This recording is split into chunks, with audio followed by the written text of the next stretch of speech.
Hey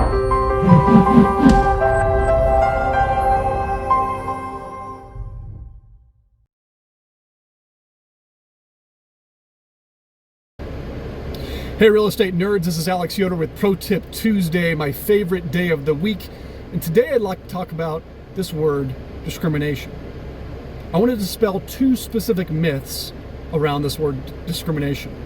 Specifically, that all discrimination is illegal, but also that self-managing owners are exempt. Now let's talk about that first myth. Discrimination is recognizing a distinction by definition. And if you as a landlord recognize a distinction and you do not approve somebody because of that distinction, it can be illegal if that distinction is against one of the federally or locally protected classes as defined by law. There are many ways that landlords discriminate that are completely ethical and reasonable. For example, you may discriminate against people with lower credit scores because they represent a higher risk tenancy. You may discriminate against certain breeds of dogs because your insurance company won't allow them, and your policy could be terminated if the insurance company finds that that animal is at the premises. You may discriminate against people who want to smoke in the property. You may not allow smoking in your home, and for folks who want to smoke in the home, you may discriminate against them. You may decline them. You may decline them over that specific distinction. So again, there are many ways that landlords can and should be and are ethically discriminating to protect their property. Now let's talk about sort of what that looks like as it pertains to what's called disparate impact.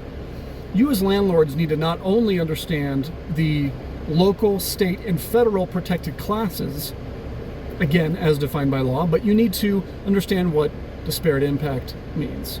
Disparate impact is basically a practice or policy which on the face of it is not discrimination, but which disparately impacts one of the legally defined protected classes. You as a landlord need to understand very clearly all of these different things before you get into a situation where you are renting out a property to the public. Now let's talk about the second myth that I'd like to dispel here. Many property owners who are self-managing their homes have this opinion that they are exempt from the fair housing guidelines. That is not the case in all cases. There are some federal exemptions for a few of the protected classes, but not all of them. And then in the state of Colorado, the majority of those federal exemptions for people who own under a certain number of properties are waived. So don't just assume anything, speak with your attorney, and then go out and interact with the public and run your business of being a landlord. That's all for today. Have a good rest of your week.